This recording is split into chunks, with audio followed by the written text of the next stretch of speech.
welcome back to Through the Trap Door. I'm Emily. And I'm Katie. And this is our podcast where we read you Harry Potter fan fiction.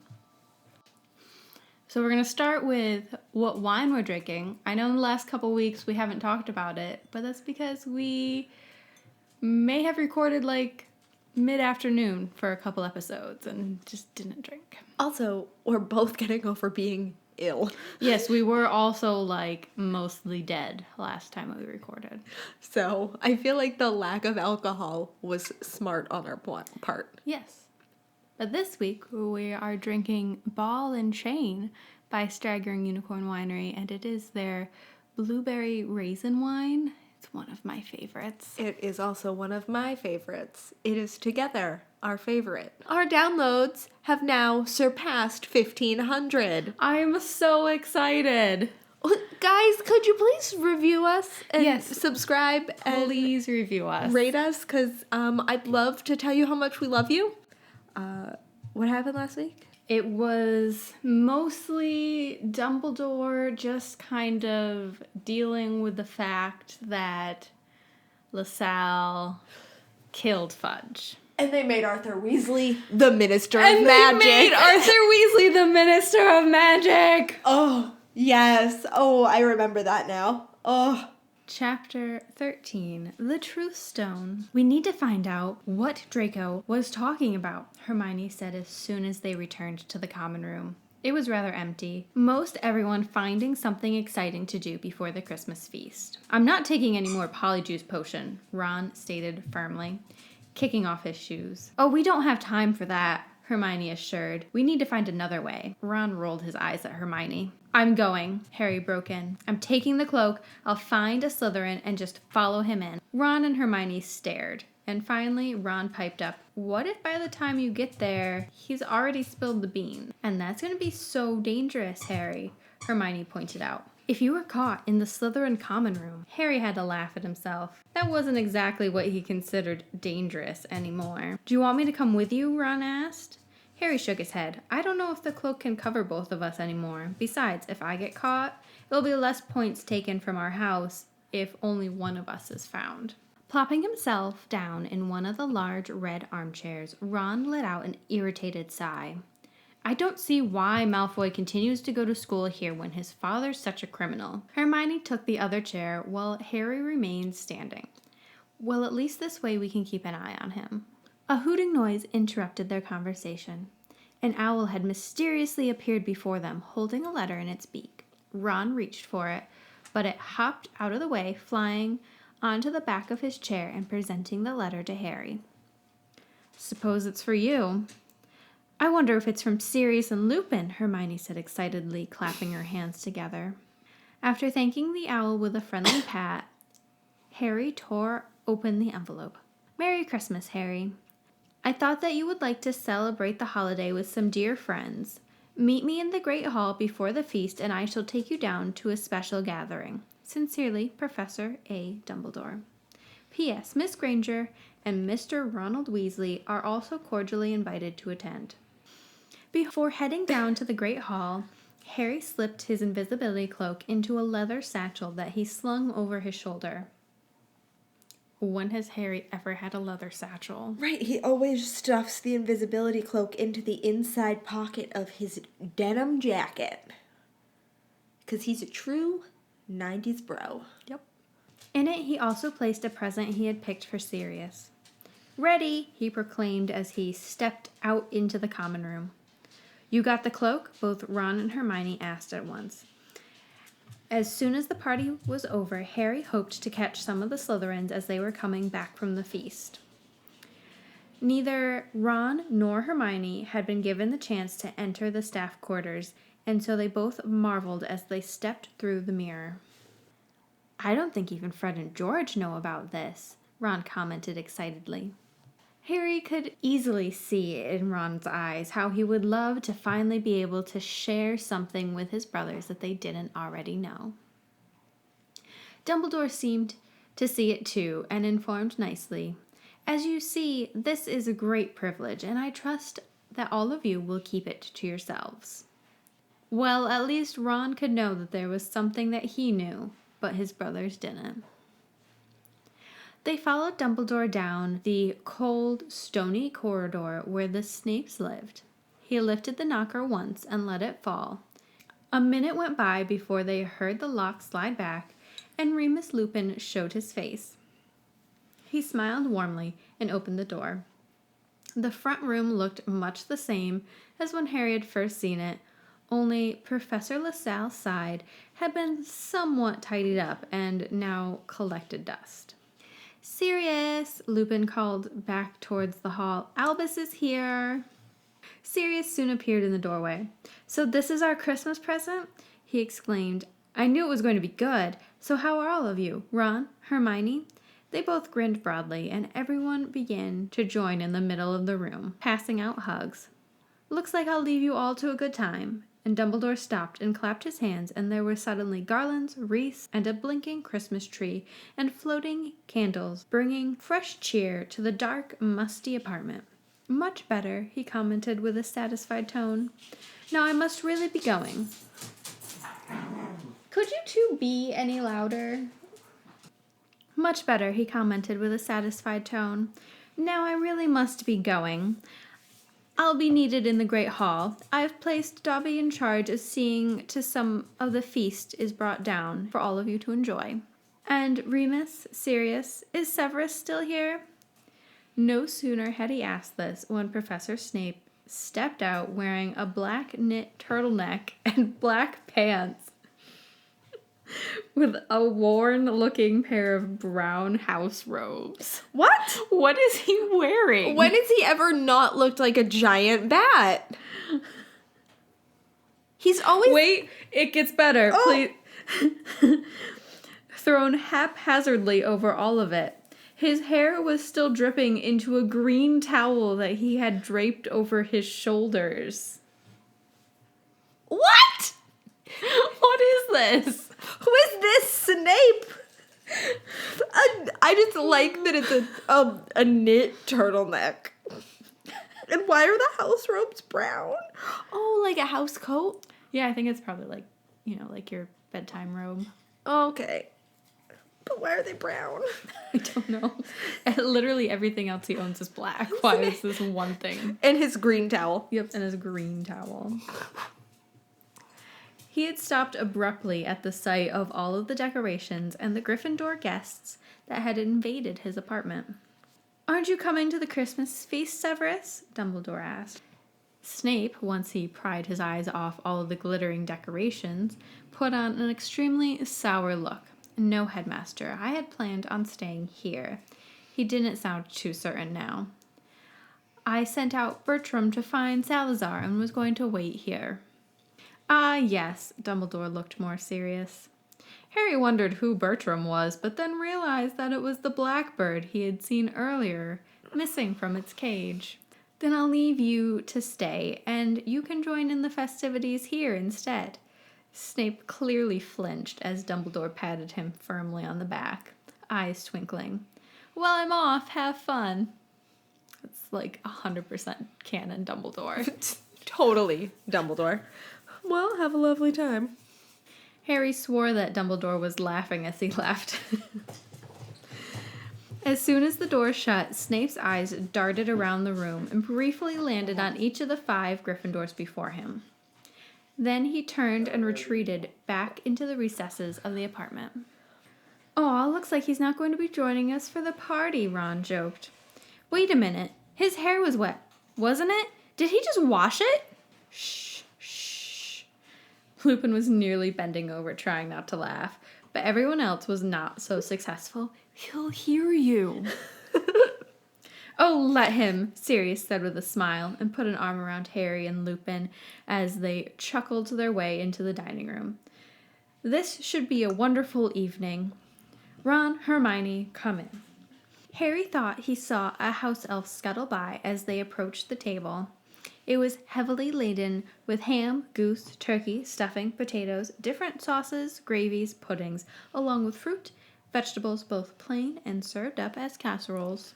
After ogling at the feast before them, they settled down and began to pass the food around, but before they could bite into the mouth-watering dishes, they noticed there was an extra place setting. Neither Sirius nor Lupin picked up a fork as they stared at the empty chair at the end of the table. "I suppose we should go get him," Lupin ventured. Sirius didn't look too keen on the idea of fetching the missing party that was at the moment most likely plodding along like some great shadow, scaring the dust bunnies out from under the beds. Lupin quietly pushed himself away from the table. No one deserves to miss dinner on Christmas. With a sigh, Sirius tore his napkin out of his shirt collar, placed it scrunched up on the table. "Be right back," he told Harry with a grimace. "Oh, this ought to be fun," Ron commented as they were left alone. "Christmas supper with Snape. Bet you anything he doesn't come, so don't worry." Hermione glared at Ron, who had bit off some of the turkey leg. "Though I have to feel somewhat sorry for him. Do you think anyone even bothered to give Snape a present?" Ron nearly choked on his food, then snorted a laugh. "I could think of some good things I'd like to give him." "Oh, please," Hermione rolled her eyes. Harry found it sad, yet as Ron whispered some of the thoughts on the perfect gift for Snape, he couldn't help but laugh. To their surprise, Snape did enter the dining room, though both Lupin and Sirius were doing their part of steering him to his seat. "How nice of you to join us." Harry couldn't believe Hermione's boldness. Really? Oh, please. It's Hermione. She would 100% be that. He was almost surprised that Snape didn't snarl and deduct points from Gryffindor. True, though. I am actually surprised. "Aw, no, it's Christmas," Lupin coaxed. "It's not right to have you sitting back in the corner all by yourself during Christmas dinner." Ron snickered and grabbed his goblet to hide his smirk as Snape threw him a dirty look. "I have important things to attend to." The towel was gone off his neck, and Snape was trying to look as dignified as possible. "You were grading papers." Lupin kept a straight face. "Surely you can put that off an hour or two." There was no arguing with that, and together Lupin and Sirius pushed down on his shoulders, forcing the irritable potions master into his chair. As soon as they backed away, however, Snape sprang to his feet as if he had just sat on a spring. "I'll take some dinner with me." He reached across the table to gather food and pile it on his plate. Lupin sadly shook his head. "Let him, he'll just spoil it for us if he stays," Sirius said to Lupin, but loud enough for Snape to hear. Harry couldn't help but find this cruel, making him somewhat angry. Sure, he hated Professor Snape, but Dumbledore didn't, and any friend of Dumbledore's deserved more respect than Sirius was giving him. He sorted through his mind for the right thing to say, though he couldn't grasp his thoughts and put them in order before Snape snatched up his goblet. He did manage to pull out his wand from under the table and mumble the first charm that came to mind. Snape reached and grabbed the edge of his plate, but it wouldn't budge. Eyes widened, lips pursed, and Snape tried to move the plate again, but it seemed determined to remain fixed to the table. Lupin, upon seeing this, grinned like a Cheshire cat. Immediately, Snape turned to him. "You did this! Undo it now, Remus!" Lupin now began to chuckle. "I'm not the one, Severus. I'm just as surprised as you, though I do believe I see more humor in the situation than you do." Snape's lip curled as he mocked Lupin before darting his eyes over to Sirius. However, Sirius returned the stare with a look that immediately conveyed that he had no intent of inviting Snape to stay. "Perhaps," Harry ventured, "Dumbledore charmed your plate." Unfortunately, Snape's accosting stare landed on Harry this time, who was trying very hard not to appear as the cat that ate the canary, and stayed fixed there until he settled himself back into his chair. When he lowered his eyes, he commenced to stab the shreds of goose on his plate with his fork. For a while, no one dared to speak. Harry, feeling guilty that he had made this happen, grasped at topics, mulling them over in his head, but couldn't seem to think of anything that couldn't, in one way or another, easily head in the wrong direction. He started to wish that Sirius hadn't said what he had said about Snape. Then maybe he wouldn't have felt bad enough to cast the charm on the plate. "Why can't you all just get along?" he wanted to scream at them. They were all being so stupid. So Harry, Sirius was the one to break the silence. How do you like being Quidditch captain? This could go well, Harry thought. And if played right, Snape might even be given the chance to say something that wasn't horribly snide or cutting. It's a lot of work. I find I have a lot less time between Quidditch and classes to do much anything else. As long as you put your classes before Quidditch, Lupin reminded. They babbled on about classes for quite a while, until Hermione cornered Lupin into talking about some defense against the dark arts topic. Luckily, Sirius managed to save Ron and Harry. You two have been staying out of trouble, I take it. Harry recognized the smile he had begun to love. Not much. Ron was making a volcano out of his mashed potatoes as he spoke. But you should have seen what Fred and George did to Draco Malfoy. He stopped, looking over at Professor Snape, who was idly dripping a tea bag into an earthenware mug.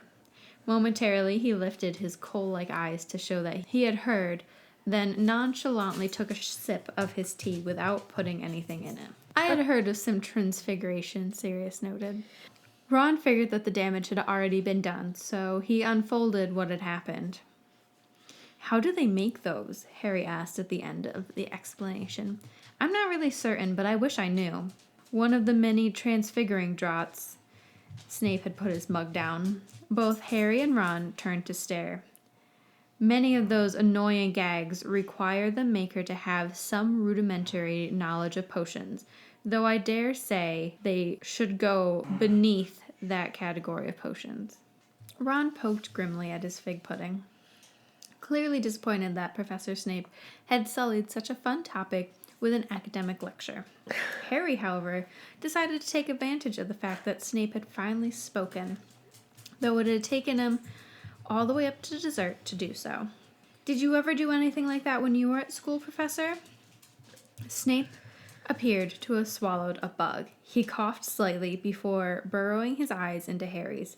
Quickly, he realized that if Snape had done any such thing, Sirius and Lupin would have most likely have been at the receiving end. A few times, Snape unexpectedly replied, wrapping his fingers around his mug, warming them.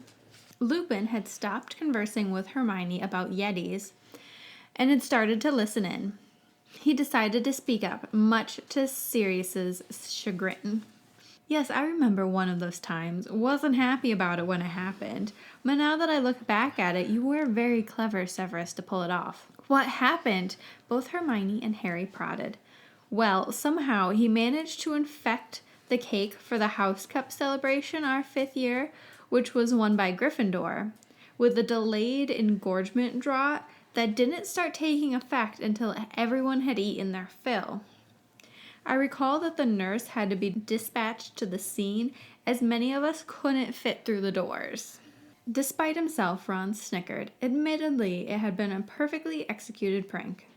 Rather mean-spirited, I'd say, Sirius commented blandly. Not as mean as the dangerous prank someone tried to pull on me, Snape returned coldly. A simple engorgement charm is far from deadly. Everyone at the table could see where it was headed. This isn't good, Ron whispered, then took another sip from some butterbeer he'd been enjoying throughout the meal. No, it's not, Hermione replied loudly enough that they could all hear. They're acting like you and Malfoy. This seemed to put a stopper on the catastrophe that had been about to boil over. And Lupin added cordially, Very well put, Hermione, very well put. And he chuckled slightly. Despite Lupin's good humor, Sirius and Snape appeared as if they were both about to grow fangs. Snape was the first to break, and he threw his napkin on the table and strode away. Good riddance! Sirius, Lupin exclaimed. As I said before, you are just as much of the problem as he is. He looked over into the den where Snape had disappeared and was gathering some books to take back to his private room. It was then that a pair of glistening black wings came swooping by. Found, found, found, the bird crowed. Harry leaned over in his chair to see it, a light on Professor Snape's arm. Then he distinctly heard the bird screech out, Lucius says Merry Christmas. Merry Christmas indeed, Snape snarled. There was a frantic flapping of wings as the bird was shoved back into its cage, and moments later, Snape had on a wool cape that swirled in his wake as he stormed from the apartment. A damper had been put on the party after Snape left in a huff, and the mention of the name Lucius had reminded Harry of what he needed to do. He became anxious to leave. After promising to come back before classes started again, he left. Once in the regular part of the school, Ron and Hermione wished him luck as they headed up the steps and Harry headed down toward the dungeons. However, he first decided to try his luck and see if Malfoy was still in the Great Hall. Sure enough, one of the last persons left at the Slytherin table was Draco, Crabbe, Goyle, and Pansy Parkins. With the invisibility cloak shrouding him, Harry silently drifted over and seated himself at a spot on the table. He glanced around briefly, taking in the view from the Slytherin side of the hall. "Do you think you can get away with that?" Pansy was asking. She twirled her hair in her hand as she spoke. "I mean, if you were to get caught, can they make you forfeit for that?" "I don't think so." Malfoy's smug look was washed away with a yawn. "After all, it's not something that takes place on the field, so I don't see how I can be penalized for it." "Just be careful then," Pansy warned. "I'd really like to see Slytherin win the Quidditch Cup this year." Harry wished that he'd come a few moments sooner. Now he'd have to be on the lookout for some foul play from the Slytherin team members, but wouldn't know when or where. Professor McGonagall had stayed, as it was now time for everyone to clear out. She was urging them to leave. Carefully, Harry followed, but he couldn't have asked for it to be any easier. Pansy and Malfoy were just jawing away, trying to outdo each other by saying what they got for Christmas, covering up any noise Harry might be making as he stepped along on the cold flagstone floor. "Mr. Malfoy?" They were nearly to the Slytherin entrance when a dark voice behind them caused them to stop and turn. Harry nearly fell over as he scrambled to get out of Snape's way. "You may all run along to your common room," he said, more as an order than a suggestion, "except for you, Mr. Malfoy, whom I need to speak alone with." Pansy, Crabbe, and Goyle all nodded and gladly took off while Malfoy frantically tried to come up with something that he had done that Snape would have a reason to punish him for. "Draco," Snape placed a hand on Malfoy's shoulder. He sounded urgent. "I need to know if you talked to your mother or father today." "Yeah." Malfoy's eyes scanned Snape's face wildly, trying to read an answer to his question. "Why?" "I haven't gotten any word from Salazar, other than he may be at your house." "Oh yeah, he's spending Christmas with my mom and dad." "Didn't he tell you?"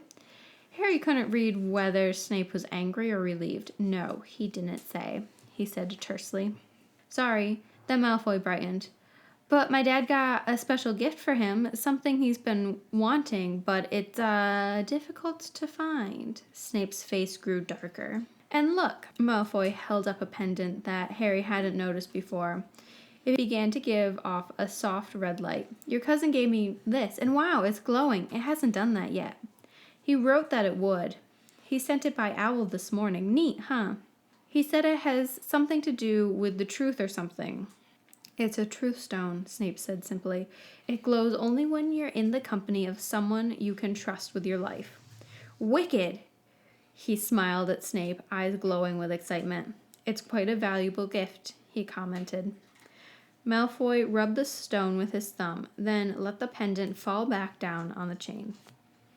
"Would you like to use my owl to contact your cousin, Professor?" "No, thank you."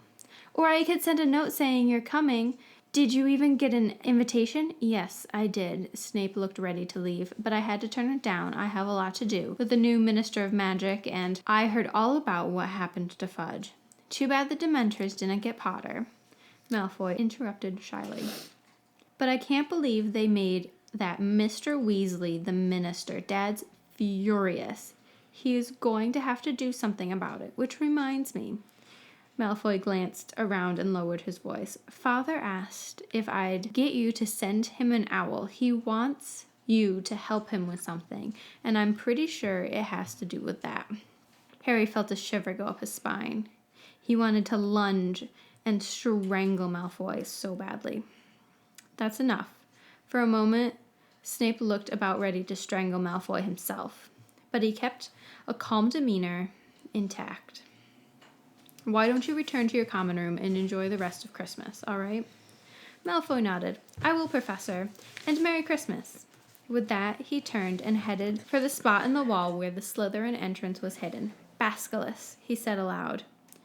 And the hole in the dungeon wall appeared.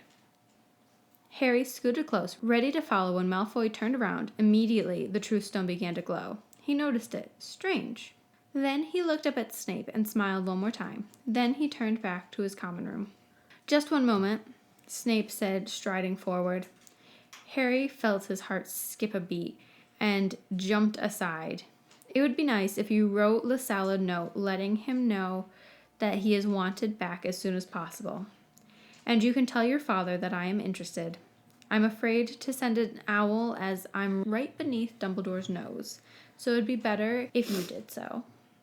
Malfoy's face looked hideously evil, and Harry wanted to punch it, but he disappeared through the entrance before the temptation became too strong. Unfortunately, Snape went and stood right before the entrance. Harry suddenly found his plan ruined, as he could only look on hopelessly as it shut. Okay, Potter, show yourself. Harry held his breath. If he stayed really still, maybe, just maybe, he could make Snape think he was mistaken. Not a chance. I know you're there, Potter. Show yourself or I'll find you myself. And he watched in horror as Snape withdrew his wand from the sleeve of his robes. Not wanting to risk finding out what spell Snape would use to find him, Harry grudgingly lowered his hood. Snape looked so satisfied it was sickening. A moment passed while Snape seemed to revel in his finding. Harry could only stare down through his invisible body. You realize, Snape said at last, and Harry braced himself for the venomous scolding that was about to come. If Draco Malfoy had known that you had made that truth stone of his glow, he would have broken it. He paused and met Harry's eyes. Come with me, Potter. Complacently, Harry followed Snape down to his office and seated himself in the same chair where he had sat before while he had been glowered at for flying the Weasley car into the Whomping Willow, and for being suspected of sneaking into Hogsmeade and throwing mud at Malfoy. With all the detentions he had served, and now with the organizing of the potion storage room, he was beginning to know Snape's office all too well. Just what do you think you were doing but down by the Slytherin common room in an invisibility cloak, Mr. Potter? He was speaking close enough to Harry's face that he could smell the tea on his breath. Harry was going to have to do some creative thinking.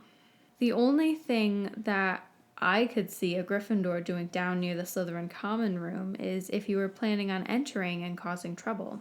Unless, of course, you believe you should be in Slytherin. Would you rather be in Slytherin, Mr. Potter? The questions were voiced in a calm and dangerous tone that only Snape could manage. Violently, Harry shook his head. No, you're a Gryffindor, so why were you down by the Slytherin common room, Potter? His voice had taken an edge on. Harry had to look away from Snape's stare in order to think. Those eyes just seemed to be able to suck you in and leave you out in the cold. Such a great sentence. It really was. He wondered if he should tell the truth. If he did, surely Snape would see the truth that he was trying to do. Then again, it was Snape. No matter what he did, he could expect to be scrubbing cauldrons for a month. Strangely, he realized he must have set a new record on being the only student to have ever received detention on Christmas.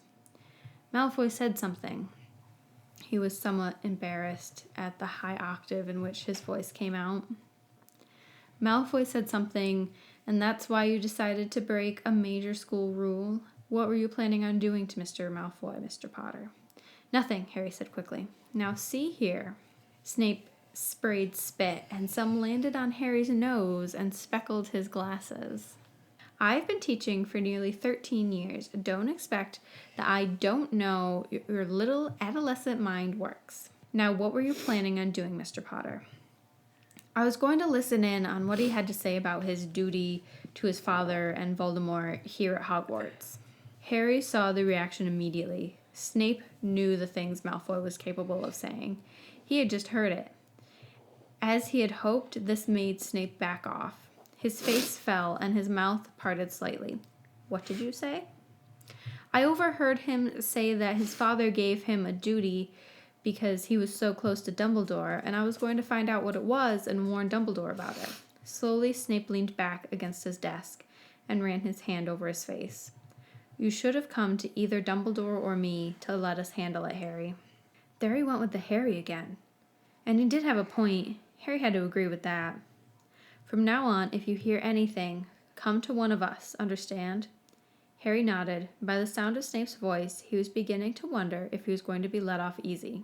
Now, I want you to return to your dormitory. And Potter, about what you undoubtedly heard about Mr. Weasley. I'd appreciate it if you didn't tell Ronald or any of his brothers or his sister. I'll see to it that the right people know. This seeming to be all, Harry grabbed his cloak to leave. And one other thing.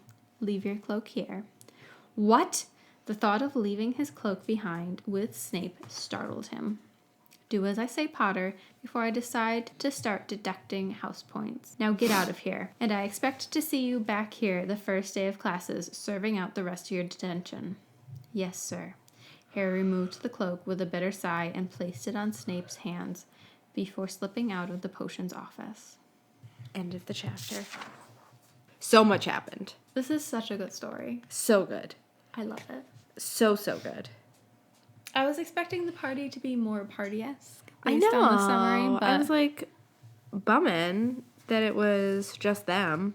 Thank you so much for joining us on our journey through the trap door. Please leave us a review on Facebook or iTunes. It would literally mean the world to us. It really would. You can find us on Facebook and Instagram at Through the Trapdoor 16 or on Twitter at The Trapdoor. And please send us an email at throughthetrapdoor16@gmail.com with any story suggestions. And as always, join us again next Saturday as we travel through the trapdoor.